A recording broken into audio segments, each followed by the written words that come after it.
The Rebel Capitalist Show. One thing I hear from just kind of the average Joe and Jane that where they're thinking about maybe buying a rental property. Obviously, they're very concerned because prices are at all-time high just for inflation.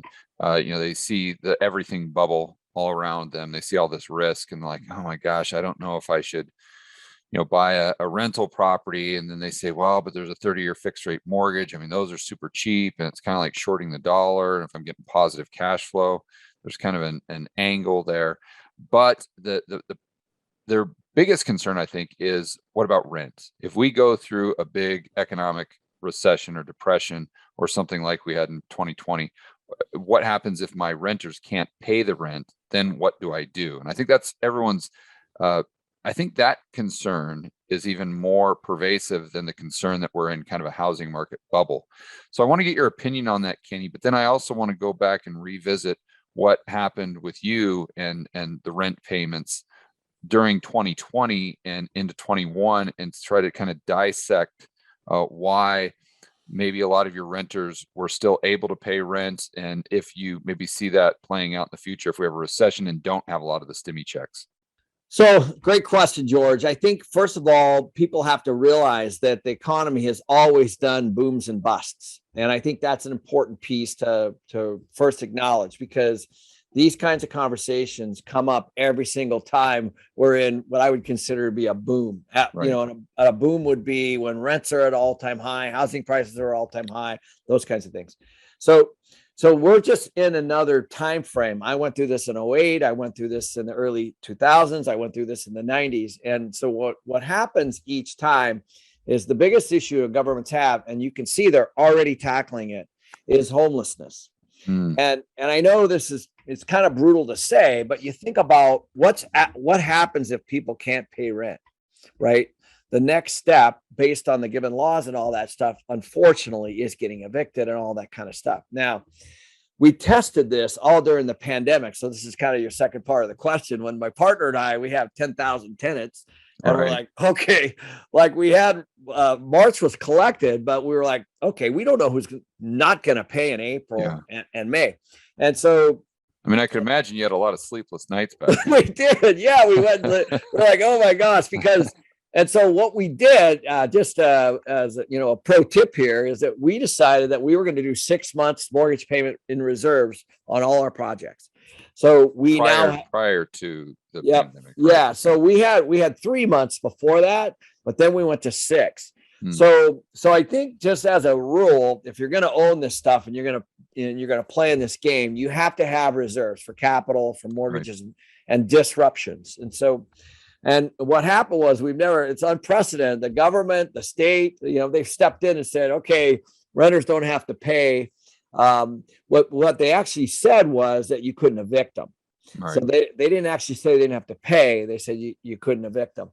And so that, of course, has been lifted in most areas, not all areas, by the way. I think, New York still has that. And St. Paul, Minnesota just put rent caps on things. And so the government is stepping in right now to try to keep this issue under, from getting too rampant. And the issue that we're facing, I don't think the governments will ever allow tenants to be evicted. And so they're going to fund the landlord, they're going to fund the tenant, just like they did through the stimmy checks. The other thing that they've done in the past, Section 8, tax credit housing, all that stuff, which are historical programs, I think they're going to expand those.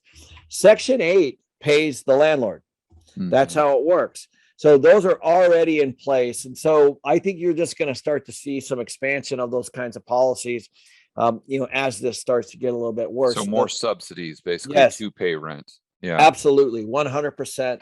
Because what's the alternative? The landlord's not going to be able to pay the mortgage. The mortgages are going to default. It's going to obviously don't forget, everyone out there they're the ones that actually hold this mortgage paper, right? So this debt that we have, the mortgages, it's all sold off in these secondary markets anyway. So mortgage-backed securities literally is a mortgage backed by securities and sold off.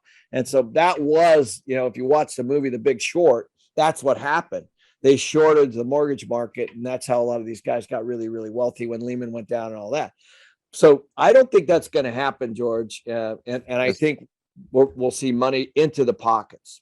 Yeah. So there's like a trickle up systemic risk instead of trickle down economics, where people are rich here, they spend the money and that trickles down to the poor people. The people that are having a hard time paying rent, if they don't, then that filters up through you're not paying your loan payment. And then whoever's holding the bag, which are the banksters maybe, or the pension funds, they're the ones that are going to go bust if those people at the bottom or the renters aren't paying their rent. So it's kind of like an inverse approach.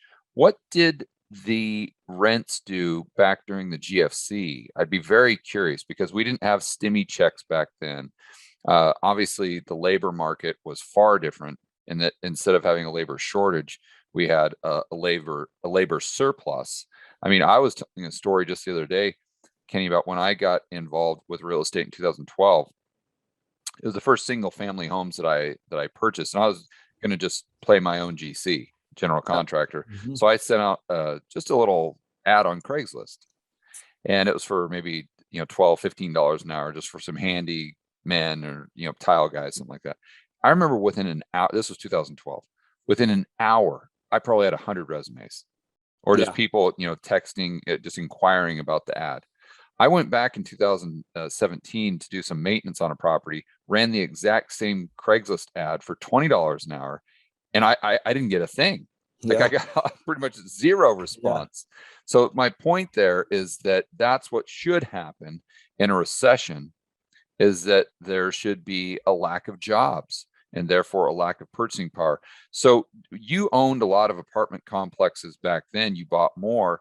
Did you see people struggle with rent payments a lot more during the GFC compared to what we saw in 2020?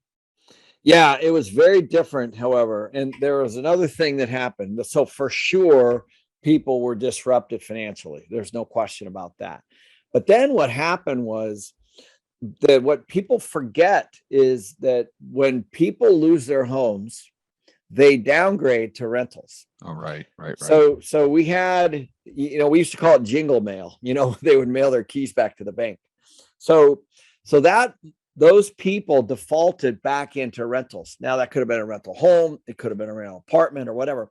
And so what happened under actually Bush kind of started this, where he said, "Hey, let's we want everyone to be a homeowner." And so that all started. And then Obama kind of stepped in after that. Well, that was already going. And what happened was the home ownership rate got up to 69%. And so every 1% would take people out of the rental market, was like 1 million people. So now this was back a while ago, but 1% equal, let's say 1 million. So at 68, 67, 66, it either goes back to rentals or goes back into home ownership. And so that all popped, as we know, and that created this displacement back into rentals. And so the opposite side of that, George, you think about it, and you study supply and demand a lot. So all these people came out of homeowners ownership into rentals. It created this massive demand. That is actually the rent run we're seeing right now. And it started 10 years ago with all these people. And so what we're starting to see are these people going back into home ownership again.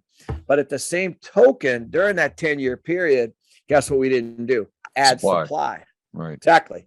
So you got to look at the mass and how they displace. And of course, each market is very, very different based on the policies and the safety, the governmental issues, the property taxes, rent growth, all that kind of stuff, and jobs. So all of that is you have to study all of those things to kind of see where it popped, how hard it's going to pop, where it's going to grow next, all those kinds of things. Yeah, that makes a lot of sense. So during the GFC, you'd think people would struggle paying their rent, which maybe they did, but you had so many homeowners that were new potential customers, I guess, or new potential tenants that, if my memory serves me right, we didn't see too much of a drop in rents during like 2010, 2009 to call it 2012 or so. maybe not a big increase, but maybe a flat line. And then starting, my memory serves me right, with single family, starting at about 2014 is when I started to raise rents. And Yep. then Yep. lately, I mean, they've just completely Going crazy. exploded Yep. because this lack of supply for rentals and for new homes. Do you think that new homes can get to a point where they're so expensive that no one can afford them, and that creates an even larger pool of renters?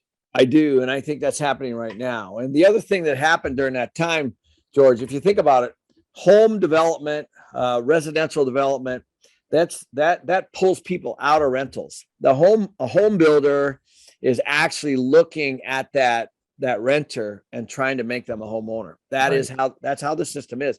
So when it reverses, then they all pour back in. And so what's happening right now is we're seeing the top of, or close to the top of, in many markets, the affordability side. And a lot of that has to do with the supply chain issues on what it costs to build a home, which is driving costs way up.